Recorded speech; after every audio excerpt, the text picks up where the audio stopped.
रात का आकाश लाल हो उठा था। चारों ओर धुआं और तलवारों की चमक। मेवाड़ के किले पर मुगल फौज का हमला। अंदर रानी जयवंताबाई प्रसव वेदना में हैं। बाहर तलवारों का रणभेरी, धुआं, आग और चीखें। इतिहास की गोद में दो बच्चों का जन्म होने वाला था। एक जो झुकेगा नहीं, दूसरा जो झुकाने निकलेगा। महाराज, दुश्मन किले की दीवार पर पहुंच गया है। तलवारें थाम लो, पीछे हटना अब पाप है। मेवाड़ मिटे, ये सोच भी हमारे खून का अपमान है। उनके शब्दों में ज्वाला थी। हर सैनिक की नसों में आग भर गई। राजमहल के भीतर उदय सिंह रक्त से लथपथ सैनिकों को देख रहे हैं। उनकी आंखों में चिंता नहीं, बल्कि एक गर्व भरी दृढ़ता है। जिस मिट्टी को हमने अपने पूर्वजों के रक्त से सींचा है, वो किसी बादशाह की छाया में नहीं झुकेगी। यही वो क्षण था जब मेवाड़ ने अपने भविष्य को तय किया। अंदर रानी जयवंताबाई प्रसव पीड़ा में हैं। कक्ष के बाहर रक्षकों की पुकारें गूंजती हैं। माँ, तू अब मातृभूमि की जननी बनने वाली है। और तभी बिजली चमकती है, तोपें गरजती हैं, और उसी क्षण एक बालक का जन्म होता है। जय हो, वीर का जन्म हुआ है। देखो महाराज, ये बालक तलवार की गूंज के बीच जन्मा है। उदय सिंह उस नवजात को उठाते हैं, उसकी आंखों में झांकते हैं। वो नन्ही सी आंखें जैसे कहती हों, मैं नहीं झुकूंगा। इसका नाम होगा प्रताप, क्योंकि इसने आग में जन्म लिया है। उसी रात दिल्ली में हुमायूं के महल में भी एक बच्चे की किलकारी गूंजती है। रानी हमीदा बानो के चेहरे पर सुकून है। बादशाह का उत्तराधिकारी जन्मा है, उसका नाम होगा जले आलम अकबर। लेकिन आसमान जानता था, इन दो बच्चों का जन्म एक ही रात हुआ है, और आने वाले वर्षों में इन दोनों का टकराव भारत की आत्मा को आकार देगा। मेवाड़ में एक वृद्ध ज्योतिषी आता है। वो प्रताप की हथेली देखता है और उसके चेहरे पर गंभीरता छा जाती है। राजकुमार की हथेली में सूर्य का चिन्ह है। ये बालक मेवाड़ की ढाल बनेगा, पर इसका जीवन आराम नहीं, अग्नि होगा। उदय सिंह मुस्कुराते हैं। अगर उसे अग्नि में चलना है तो मैं उसे अग्नि में ही ढाल दूंगा। पहली बार प्रताप के नाम का उद्घोष होता है। हर सैनिक घुटनों पर झुककर कहता है, जय मेवाड़, जय प्रताप। धुएं के बीच से सूर्य की पहली किरण उतरती है। रानी जयवंताबाई धीरे से बच्चे के माथे को चूमती हैं। तू मेरा पुत्र नहीं, मेवाड़ की प्रतिज्ञा है। प्रताप, जिस दिन तेरा नाम रणभूमि में लिया जाएगा, उस दिन तलवारें झुकेंगी, सिर नहीं। किले की दीवारों पर धुआं है, मगर भीतर एक नई लौ जल चुकी है। इतिहास ने अपनी कलम में पहला शब्द लिखा, प्रताप। सुबह की किरणें चित्तौड़गढ़ के शाही महल पर गिर रही हैं। राजमहल के आंगन में दो रानियां, जयवंताबाई प्रताप की माता और धीरबाई जगमल की माता, मौन युद्ध में आमने सामने हैं। रानी बनना आसान है धीरबाई, पर मातृभूमि की मां बनना, उसकी आग में तपना पड़ता है। धीरबाई मुस्कुराती है, उसकी मुस्कान में जहर है। रानी जी, आग में जलने से बेहतर है छांव में राज करना। पृष्ठभूमि में वीणा की धीमी धुन, पर वातावरण में तूफान उठ चुका है। आंगन में 5 वर्षीय प्रताप लकड़ी की छोटी तलवार लिए खेल रहा है। उसके खेल में भी अनुशासन है, उसकी हर चाल में निडरता। एक सैनिक उसे रोकता है, राजकुमार, ये समय खेलने का नहीं। प्रताप तलवार रोकता है, धीरे से बोलता है, पहली बार उसकी आवाज गूंजती है, खेल नहीं कर रहा हूं, रण सीख रहा हूं। चारों तरफ सन्नाटा। सब उस बच्चे की आंखों में झांकते हैं। वहां मासूमियत नहीं, नियत है। उदय सिंह राजसभा में बैठे हैं। प्रताप उनके सामने जाता है, सिर झुकाता नहीं, सीधा देखता है। उदय सिंह मुस्कराते हुए, राजकुमार सिर झुकाते हैं जब राजा के सामने खड़े होते हैं। प्रताप दृढ़ स्वर में, पर सिर झुकाते हैं तब जब राजा अपने धर्म पर डटा हो। सभा मौन हो जाती है। उदय सिंह मुस्कुराते हैं, तू मेरा नहीं, मेवाड़ का पुत्र है। रात का समय। धीरबाई अपने भाई बनवीर और कुछ दरबारियों के साथ योजना बना रही है। प्रताप बहुत तेज है, अगर ये बड़ा हुआ तो जगमल के लिए जगह नहीं बचेगी। राजा उदय सिंह पर धीरे धीरे असर डालो, कहो कि प्रताप कठोर है, लोग उससे डरते हैं। बनवीर, और अगर वो राजा बन गया तो? धीरबाई, तो मेवाड़ का ताज उसके सिर पर नहीं रहेगा, क्योंकि मैं राजनीति को श्रृंगार की तरह पहनना जानती हूं। प्रताप अपने गुरु के पास शिक्षा लेने पहुंचता है। गुरु उससे पूछते हैं, राजकुमार, राजा बनने का अर्थ जानते हो? प्रताप का उत्तर इतिहास में दर्ज होने लायक था। राजा वो नहीं जो सिंहासन पर बैठता है, राजा वो है जो अपने लोगों के दर्द पर जागता है। गुरु मौन हो जाते हैं। वो जानते हैं ये बालक सिंहासन का नहीं, आदर्श का उत्तराधिकारी बनेगा। उदय सिंह प्रताप को पहली असली तलवार देते हैं। तलवार का नाम है शौर्य। उदय सिंह, इसे सिर्फ दुश्मन पर मत चलाना प्रताप, इसे अन्याय पर चलाना। प्रताप तलवार उठाता है, उसका हाथ कांपता नहीं, उसकी आंखें बस यही कहती हैं, अन्याय चाहे महल के भीतर हो या रणभूमि में, मैं रुकूंगा नहीं। प्रताप किले की ऊंचाई पर खड़ा है। नीचे मशालें जल रही हैं, दूर गांवों की रोशनी टिमटिमा रही है। वो धीरे से कहता है, खुद से, तारों से, इतिहास से, जब तक इस धरती पर मेवाड़ का नाम रहेगा, मैं इसकी दीवार बनकर खड़ा रहूंगा।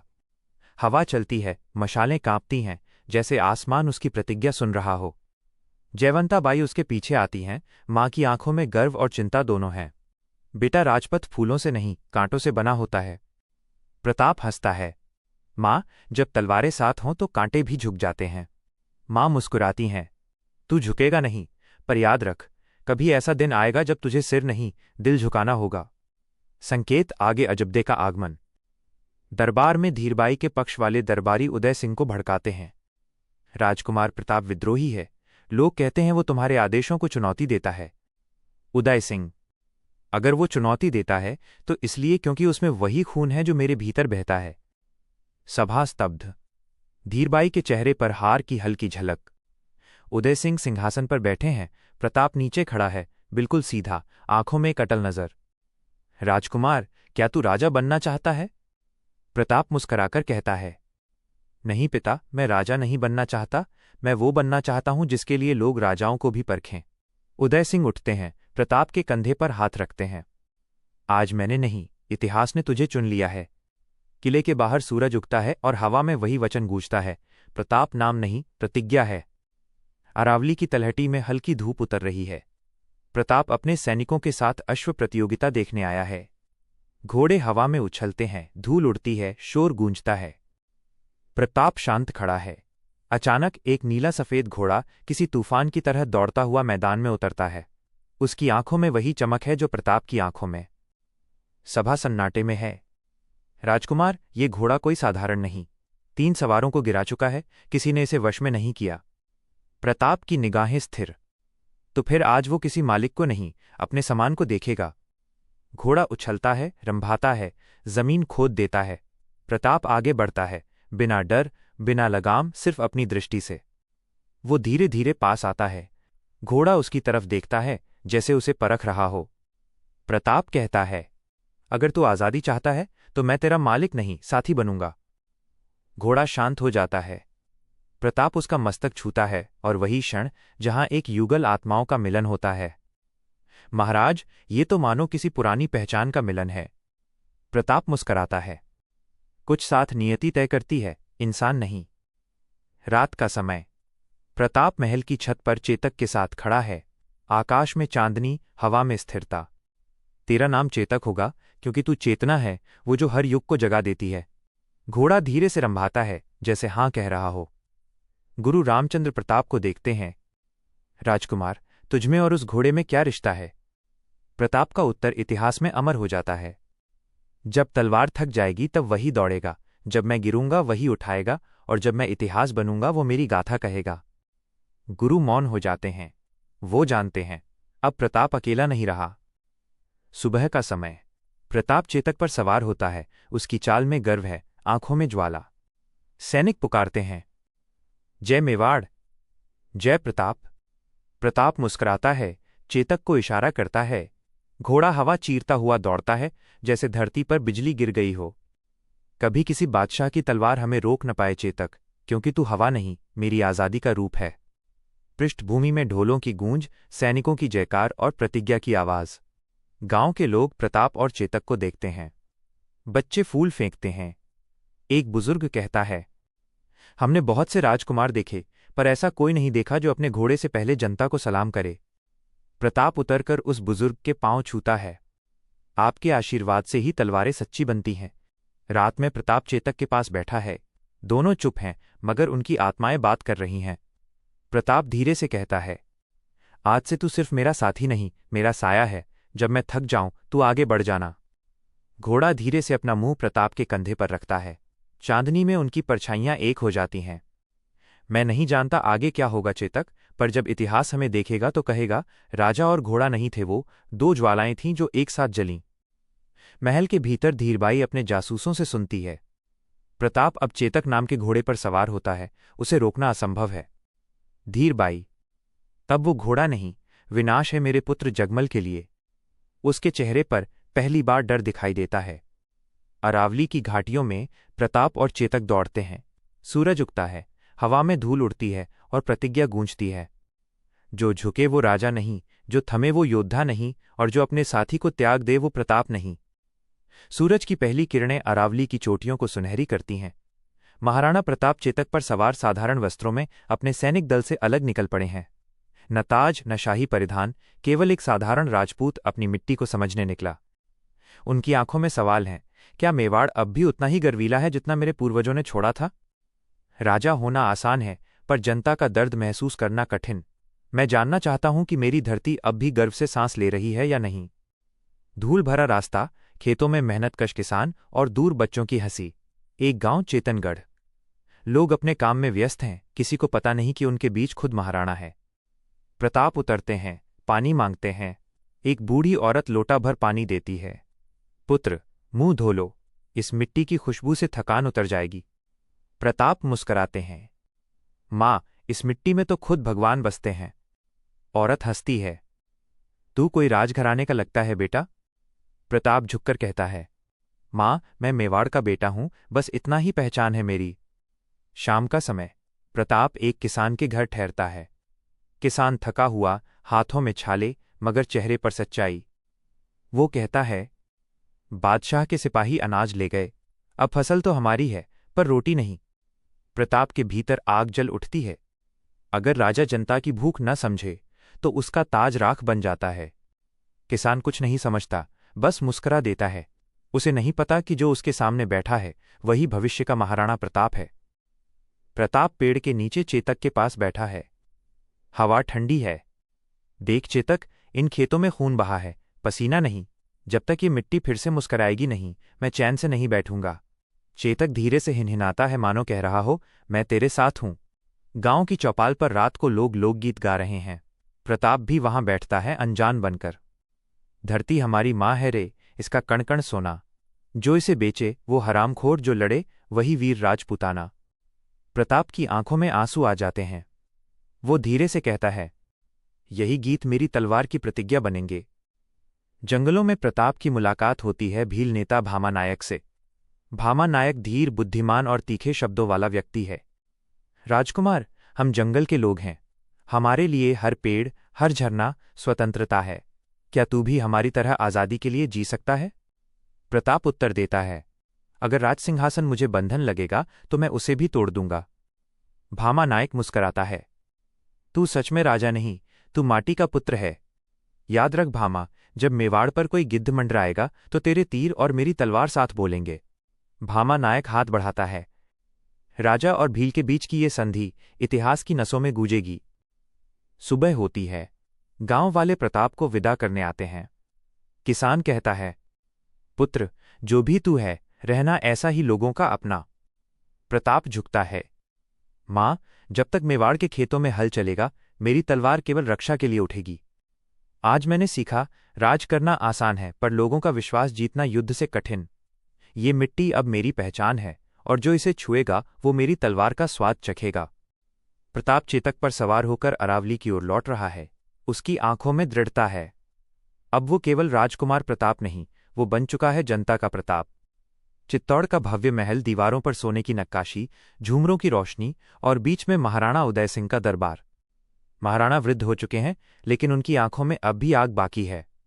चारों ओर सरदार, सेनापति, रानियां और उनके बेटों का जमावड़ा। राजनीति की गंध हवा में घुली है। मेवाड़ अब शांति चाहता है, पर शांति तलवार से आती है। मेरा उत्तराधिकारी तय करना होगा। दरबार में सन्नाटा।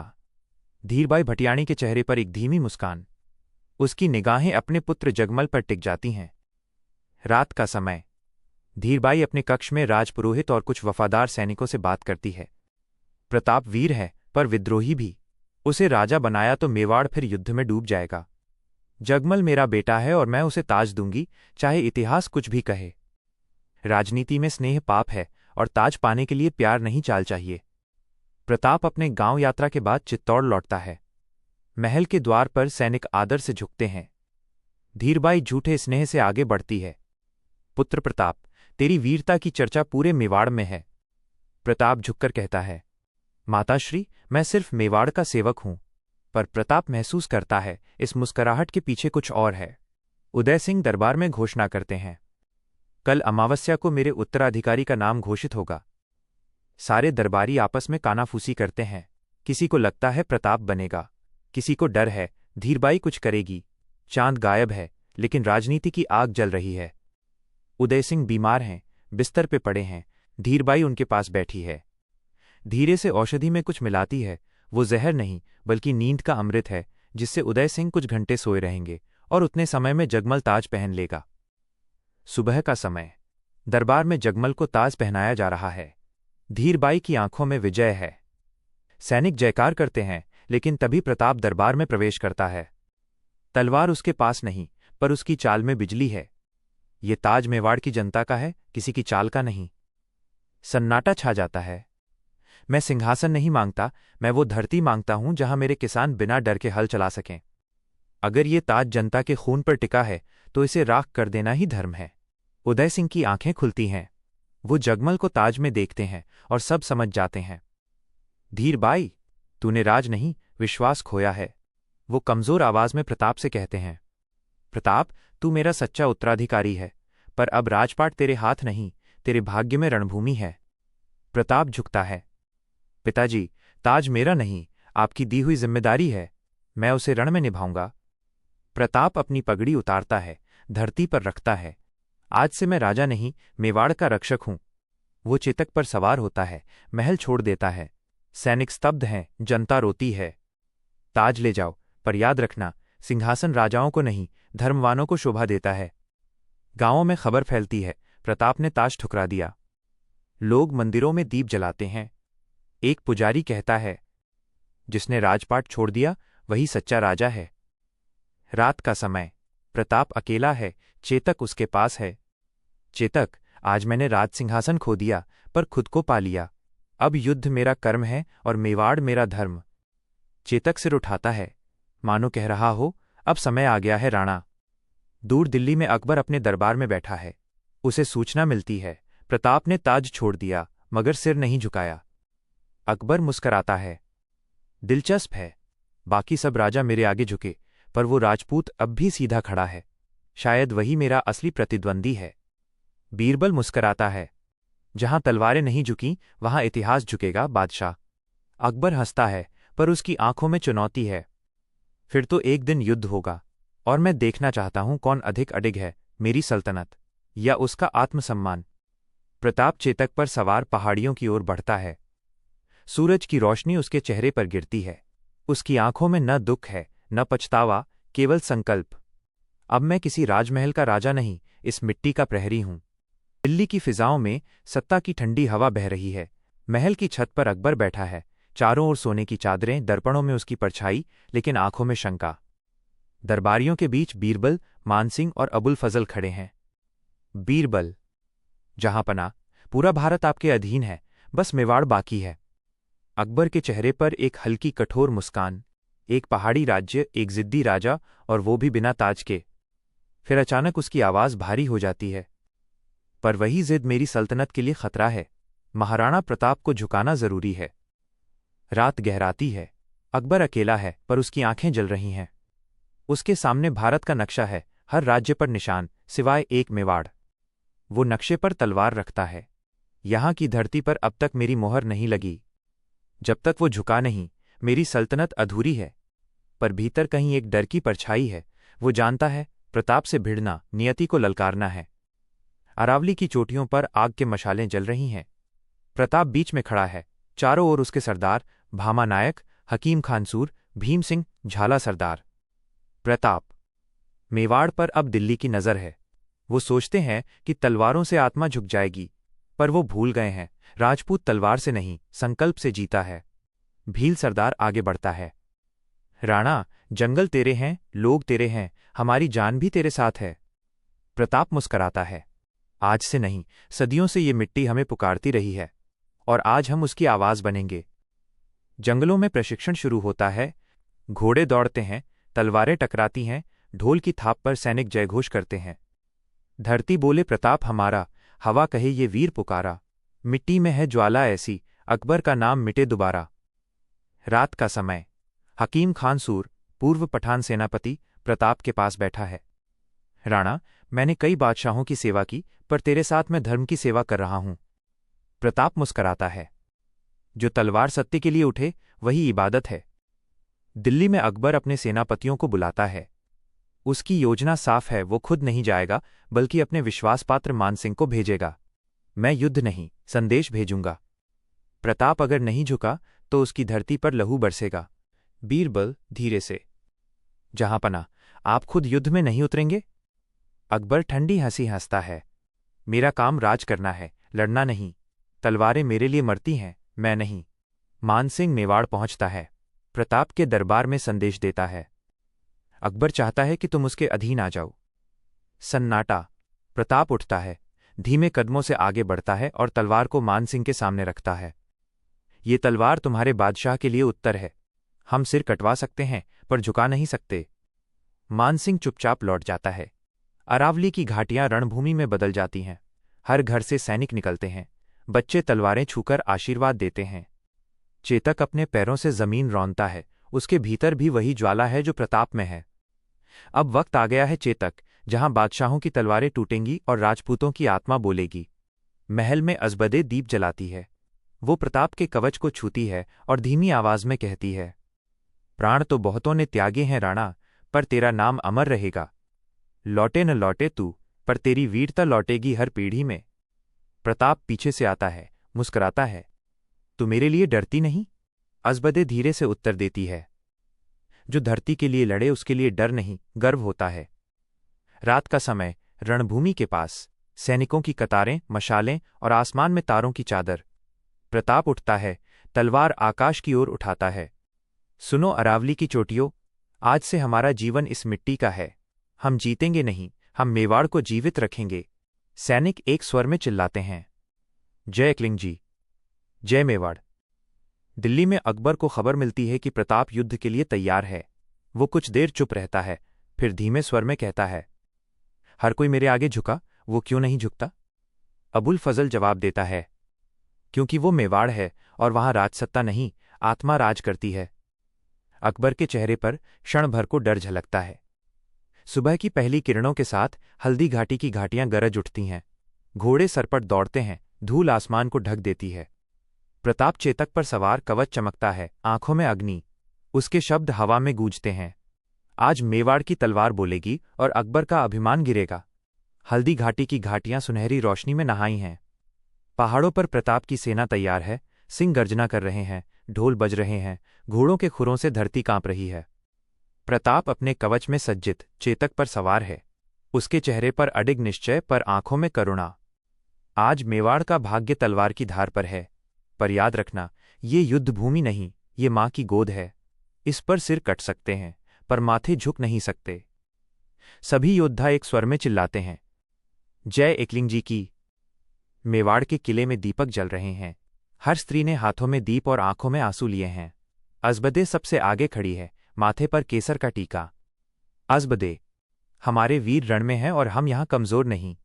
अगर उनके शव लौटे तो ये दीपक राख बन जाएंगे और हम जौहर की ज्वाला में समा जाएंगे। बड़ी रानी जयवंती कहती हैं, राजपुताना की स्त्रियां भी युद्ध लड़ती हैं, तलवार से नहीं, अपने आत्मसम्मान की आग से। प्रताप सेना के आगे खड़ा है। सूर्य ऊपर चढ़ चुका है। हल्दी घाटी की मिट्टी पीली नहीं रही, अब वो लाल होने वाली है। दूर से मानसिंह की मुगल सेना दिखती है, झंडे, हाथी, तोपें और ढोल। प्रताप तलवार उठाता है। आज जो झुकेगा वो मरेगा और जो डटेगा वो अमर होगा। तोपें गरजती हैं, बाण आसमान में उड़ते हैं। राजपूत घोड़े पर सवार होकर आगे बढ़ते हैं। ढालें टकराती हैं, तलवारें चमकती हैं और धरती कांप उठती है। राणा, हम मुगलों को डर नहीं दिखाएंगे, हम उन्हें इतिहास सिखाएंगे। इतिहास तो वो लिखते हैं जो जीतते हैं, पर अमरता वही पाता है जो धर्म निभाता है। प्रताप मुगल सेना के बीच पहुंच चुका है। उसका कवच टूटा है, पर नजर अडिग। चेतक पंखों की तरह दौड़ता है। एक हाथी पर छलांग लगाकर प्रताप मानसिंह के सामने पहुंचता है। मानसिंह स्तब्ध। प्रताप की तलवार हवा चीरती है, पर चेतक घायल हो जाता है। प्रताप पीछे हटता है, पर चेतक अपने मालिक को सीमा तक लेकर भागता है। नहीं चेतक, अब मत रुकना। जब तक मेरा मेवाड़ सुरक्षित न हो जाए, तू मेरी सांस है, मेरी चाल है। चेतक आखिरी छलांग लगाता है, प्रताप को नदी पार कराता है और वहीं प्राण त्याग देता है। प्रताप उसके सिर पर हाथ रखकर कहता है, जिस घोड़े ने राजा को बचाया वो आज अमर हो गया। महल में युद्ध की खबरें पहुंच चुकी हैं। अज़बदे दीपक के सामने खड़ी है। वो सुनती है। राणा घायल हैं। सभी स्त्रियां कांप उठती हैं, पर अज़बदे दृढ़ खड़ी है। हमारी प्रतिज्ञा है, अगर राणा की लौ बुझी तो हम भी उस अग्नि में समा जाएंगे, ताकि संसार जाने राजपूत औरतें मरती हैं, झुकती नहीं। रात बीत चुकी है। प्रताप घायल पर जीवित लौटता है। घोड़े की लगाम थामे, चेहरे पर धूल और खून पर आंखों में वही ज्वाला। किले के द्वार पर अज़बदे दौड़ती हुई आती है। दोनों के बीच कुछ नहीं कहा जाता, बस मौन में आंसू और माथे पर रक्त का टीका। तेरा दीपक बुझने नहीं दूंगा अज़बदे। मुझे पता था राणा कभी हार नहीं सकता, क्योंकि तू सिर्फ राजा नहीं, तू मेवाड़ की आत्मा है। प्रताप पर्वत पर खड़ा है। नीचे रणभूमि फैली है। सैकड़ों शव, टूटे कवच और हल्दी की मिट्टी में रक्त की लकीरें। वो तलवार आकाश की ओर उठाता है। आज हमने हार नहीं मानी। हमने संसार को दिखाया कि स्वतंत्रता किसी सम्राट की देन नहीं, वो रक्त की कमाई है। जय मेवाड़ की गूंज फिर से आसमान में गूंजती है। चेतक की आत्मा हवा में दौड़ती है और अज़बदे के दीपक की लौ सदा जलती रहती है। हल्दी घाटी की घाटियां अब शांत हैं। जहां कल शंख बजते थे, आज वहां कौवे कांव कांव कर रहे हैं। टूटी तलवारें, बिखरे कवच और हवा में बारूद की गंध। राणा प्रताप घायल अवस्था में जंगलों की ओर बढ़ रहा है। उसकी आंखों में थकान है, पर आत्मा अब भी अडिग है। युद्ध हम नहीं हारे, बस धरती ने हमें संभालने के लिए अपनी गोद बुला ली है। हकीम खान सूर पास आता है, घायल पर मुस्कराता है। राणा बादशाह की फौजें जीतकर भी डर गईं, क्योंकि वो तुम्हारी आत्मा को नहीं पकड़ सकीं। प्रताप हल्की मुस्कान के साथ जवाब देता है, जिसे धर्म बचाता है उसे कोई सेना नहीं मिटा सकती। प्रताप अब अपने परिवार और साथियों के साथ अरावली के गहरे जंगलों में है। भूख, बीमारी और तन्हाई, यही उसका नया जीवन है। अज़बदे उसके साथ है। वो पत्तों की झोंपड़ी में आग जलाती है, बच्चों को गोद में लेकर धीरे धीरे कहती है, राजमहल खो गया, पर राणा अब भी मेरे पास है। अज़बदे, जब तू रणभूमि में था, मैंने जोहर का दीप जला लिया था, पर किसी ने बुझने नहीं दिया। प्रताप गंभीर स्वर में, क्यों बुझाती तू अज़बदे? वो लौ मेरी नहीं, मेवाड़ की थी। अज़बदे, तू लौटा, इसलिए वो लौ आज भी जल रही है। लेकिन राणा, ये जंग अभी खत्म नहीं हुई। प्रताप उसकी आंखों में देखता है। वहां डर नहीं, सिर्फ विश्वास है। मेवाड़ की बचे हुए गांवों में औरतें अपने पतियों की याद में दीप जलाती हैं। हर दीप के संग एक शपथ, जब तक राणा जिएगा हम हार नहीं मानेंगे। एक वृद्धा कहती है, हमारी मिट्टी में अब भी हल्दी की गंध नहीं, रक्त की लाली है। दिल्ली के महल में अकबर दरबार में बैठा है। वो सुनता है कि प्रताप जीवित है और जंगलों में रह रहा है। वो अब भी जिंदा है? अबुल फजल कहता है, हाँ जहांपना, वो भूख से तड़पता है, पर झुका नहीं। अकबर की मुट्ठियां कस जाती हैं। मैंने साम्राज्य जीता, पर उस आदमी की नजर नहीं जीत सका। वो धीरे से कहता है, शायद यही मेरी सबसे बड़ी हार है। राणा अब भी अपने प्रजाजनों की मदद करता है। वो भूखे बच्चों को भोजन देता है, किसानों को खेतों में काम करने को प्रेरित करता है। अज़बदे उसके साथ खड़ी है। वो कहती है, जिस राजा ने प्रजा के लिए अपना राज सिंहासन छोड़ा, उसका नाम पत्थरों पर नहीं, दिलों पर लिखा जाएगा। अमर सिंह, पिता, क्या हम कभी वापस अपना राजमहल पाएंगे? प्रताप मुस्कराता है, बेटा, राजमहल पत्थर से बनता है, पर मेवाड़ की गरिमा खून से। हम सिंहासन नहीं, सम्मान वापस लाएंगे। एक रात अरावली की चोटी पर प्रताप अकेला खड़ा है। चांदनी में उसकी तलवार चमक रही है। वो धीरे से आकाश की ओर देखता है। हे एकलिंग जी, आपने मुझे धरती दी, अब मैं उसे फिर से स्वर्ण बनाऊंगा। मैं मेवाड़ को पुनः खड़ा करूंगा, चाहे मुझे एक एक पत्थर जोड़ना पड़े। अज़बदे पीछे से आती है, हाथ में दीप लिए। तो आज से ये दीप उस व्रत का प्रतीक होगा। वर्षों बीतते हैं। प्रताप फिर से छोटे छोटे किलों का निर्माण करता है। कुंभलगढ़, चावंड, गोगुंदा। मेवाड़ फिर से जीवंत हो उठता है। प्रजा लौटने लगती है।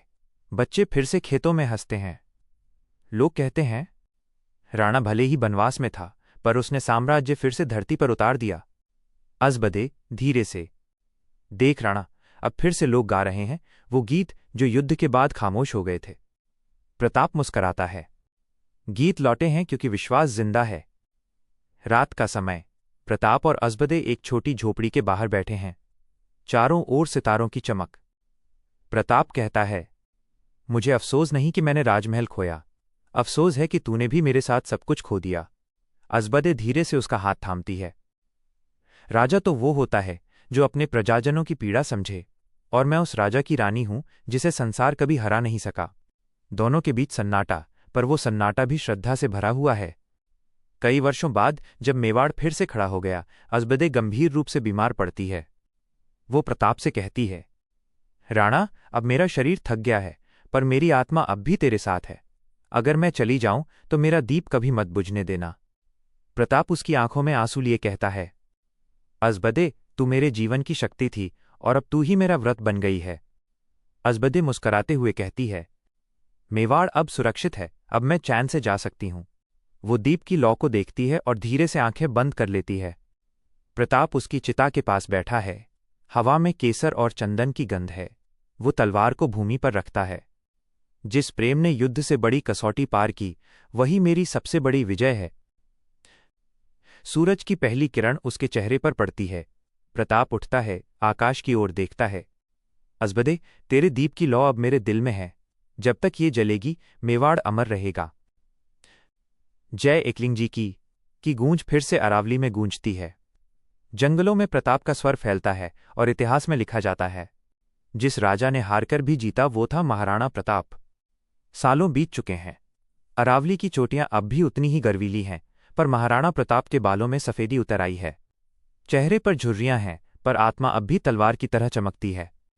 चावंड अब प्रताप की नई राजधानी बन चुकी है। छोटे किले, छोटी सेना, लेकिन बड़ा दिल और अटूट स्वाभिमान। हर सुबह राणा अपने सैनिकों के साथ तलवार का अभ्यास करते हैं। वो कहते हैं, शरीर बूढ़ा हो सकता है, पर जो धर्म की रक्षा करता है उसका हृदय कभी वृद्ध नहीं होता। अमर सिंह अब जवान हो चुका है। वो अपने पिता की तरह तेजस्वी और साहसी। प्रताप उसके साथ खेतों और गांवों में जाते हैं। किसान फिर से हंसते हैं, लोग फिर से घर बना रहे हैं। एक बालक प्रताप से कहता है, राणा, अब तो हम फिर से जीत गए ना? प्रताप मुस्कराता है, बेटा, युद्ध तलवार से नहीं, विश्वास से जीते जाते हैं। जब प्रजा खुश है तब राजा विजयी है। अमर सिंह, पिता, क्या अब अकबर से संधि करनी चाहिए ताकि मेवाड़ शांति से रह सके? प्रताप शांत स्वर में, संधि तलवार से नहीं, आत्मा से होती है। अगर वो मेरे स्वाभिमान को स्वीकार करे तब बात होगी, पर अगर झुकने को कहे तो मेरा सिर पहले कटेगा। दिल्ली में अकबर अब उम्रदराज हो चुका है। वो सुनता है कि प्रताप अब भी स्वतंत्र है। अबुल फजल कहता है, जहांपना, वो आदमी अब भी नहीं झुका। अकबर दीवार की ओर देखता है, आंखों में पश्चाताप की झलक। कभी कभी सोचता हूं, काश मैं उसके जैसा जन्म लेता जिसने राज नहीं सम्मान कमाया। चावंड के किले में अब न वैभव है, न रत्नों की चमक, लेकिन वहां संतोष, सादगी और सेवा की रोशनी है। प्रताप हर रोज साधारण भोजन करते हैं, जौ की रोटी और वन की घास की सब्जी। एक दिन उनका सेवक कहता है, राणा, आप राजा होकर इतना सादा जीवन क्यों जीते हैं? प्रताप हंसकर उत्तर देते हैं, क्योंकि राजा वही है जो भूखे की भूख महसूस करे और प्यासे की प्यास बुझाए। एक रात प्रताप अकेले बैठा है। अज़बदे की यादों के बीच उसकी आंखें भीग जाती हैं। वो दीपक के सामने कहता है, अज़बदे, तेरी लौ अब भी जल रही है। जब भी मैं थक जाता हूं, तेरे शब्द मुझे फिर से खड़ा कर देते हैं। वो धीरे से दीपक को देखता है, तेरी आग ने मुझे अमर बना दिया। राणा अब बीमार पड़ चुके हैं। सारा दरबार उनके चारों ओर इकट्ठा है। अमर सिंह उनके पैरों के पास बैठा है। प्रताप का शरीर थका है, पर आवाज में अभी भी वही शक्ति। बेटा, याद रखना, हम सिंहासन के लिए नहीं, अपने धर्म के लिए जीते हैं। राज करना आसान है, पर सम्मान बनाए रखना कठिन। वो अमर सिंह का हाथ पकड़ता है। कभी भी मुगलों की तलवार से मत डरना, डरना तो अपनी आत्मा के झुकने से। सुबह की ठंडी हवा बह रही है। प्रताप अपने शस्त्रों को अंतिम बार निहारता है, कवच, ढाल और चेतक की नाल। वो धीरे से कहता है, मुझे अब बुलावा आ रहा है, शायद चेतक फिर से मेरा इंतजार कर रहा है। अमर सिंह आंसू रोक नहीं पाता। प्रताप मुस्कराता है, रो मत बेटा, राजा मरता नहीं, वो धरती बन जाता है। वो आकाश की ओर देखता है, जय एकलिंग जी कहते हुए उसकी सांस धीरे धीरे थम जाती है। पूरा मेवाड़ शोक में डूबा है। लेकिन उनके अंतिम संस्कार के समय सैनिकों ने तलवारें आकाश की ओर उठाईं और कहा, राणा नहीं गए, वो हर राजपूत के दिल में बस गए हैं। वर्षों बाद अकबर अकेले अपने कक्ष में बैठा है। वो प्रताप की मृत्यु की खबर सुनता है। कुछ देर बाद धीमे स्वर में कहता है, उसने जो पाया वो मैं सैकड़ों राजाओं को मारकर भी नहीं पा सका। वो सच्चा राजा था। मेवाड़ की गलियों में बच्चे खेलते हुए गाते हैं। हल्दी घाटी की मिट्टी बोले, प्रताप हमारा जिए अमर। जिसने हार में भी गौरव पाया वो है धरती का सच्चा उत्तर। रात का समय अरावली की पहाड़ियों पर हवा बह रही है। कहीं दूर दीप जल रहा है। वो वही दीप है जो असबदे ने जलाया था। वो लौ आज भी जलती है और उसकी रोशनी में दिखता है महाराणा प्रताप का चेहरा। वो मुस्कराता है, तलवार उठाए कहता है, धर्म अमर है।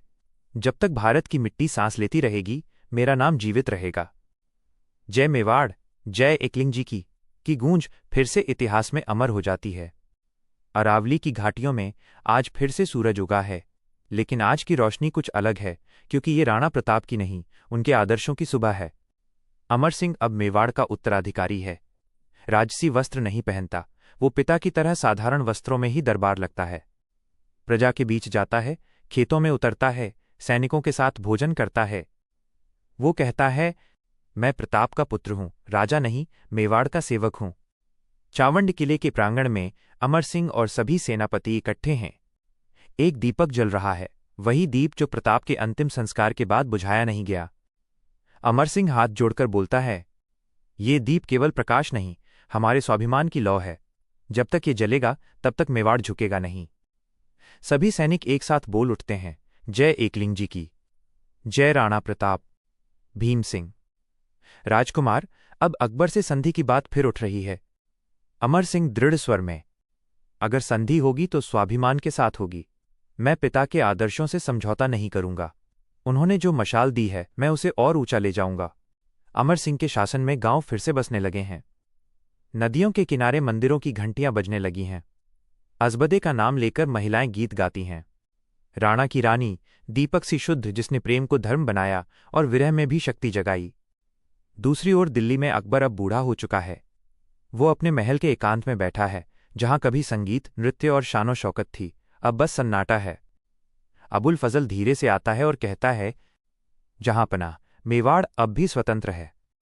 अकबर धीमी आवाज में, प्रताप नहीं झुका, पर मैं झुक गया अपने अभिमान के आगे। वो दीवार पर रखी तलवार को देखता है और बुदबुदाता है, मैंने सैकड़ों रानियों से विवाह किया, पर एक असबदे जैसा प्रेम कभी नहीं पाया।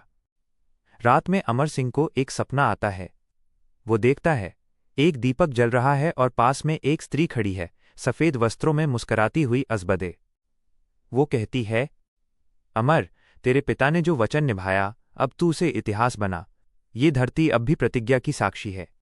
अमर सिंह नींद से उठता है और प्रण लेता है, जब तक मेरे भीतर सांस है कोई भी मेवाड़ को अपमानित नहीं कर सकेगा। एक बूढ़ा किसान कहता है, राजकुमार, अब तो अकबर भी थक चुका है, आप भी विश्राम करिए। अमर सिंह हंसता है, मेरे पिता ने विश्राम नहीं लिया तो मैं कैसे ले सकता हूं। वो खेत की मिट्टी उठाता है, ये मिट्टी ही मेरा विश्राम है। अकबर की मृत्यु की खबर पूरे भारत में फैल जाती है। दिल्ली में शाही बिगुल बजता है, पर मेवाड़ में कोई उत्सव नहीं होता। अमर सिंह कहता है, शत्रु की मृत्यु पर नहीं, अपने धर्म की रक्षा पर गर्व करो। फिर भी प्रजा के मन में राहत की लहर दौड़ जाती है, जैसे सदियों का बोझ उतर गया हो। एक शाम अमर सिंह अकेला अरावली की पहाड़ियों में जाता है। वहां हवा में कुछ अद्भुत शांति है। उसे लगता है जैसे पिता पास ही खड़े हैं। हवा में एक आवाज गूंजती है, बेटा, अब मैं निश्चिंत हूं, तूने मेरा स्वप्न पूरा किया है। अमर सिंह आकाश की ओर देखकर कहता है, पिता, जब तक ये आकाश है आपका नाम जीवित रहेगा। वर्षों बाद कवि और भाट महाराणा प्रताप के गीत गाते हैं। हर गांव, हर मंदिर में ये स्वर गूंजता है, जिसने हारे बिना लड़ा, जिसने भूखे रहकर जिया, जिसने मरकर भी मेवाड़ को जगाया, वो है प्रताप, वो है प्रताप। अमर सिंह अपने पुत्र से कहता है, राजा का बल उसकी सेना में नहीं, उसके धर्म में होता है। अगर कभी मेवाड़ संकट में पड़े तो तलवार से पहले सत्य उठाना। इतिहास में राजा बहुत हुए, पर प्रताप जैसा कोई नहीं। उसने हारकर भी दुनिया को सिखाया कि सम्मान विजय से बड़ा होता है। जय मेवाड़, जयप्रताप। और यूं इतिहास समाप्त नहीं होता, बल्कि हर पीढ़ी में फिर से जन्म लेता है।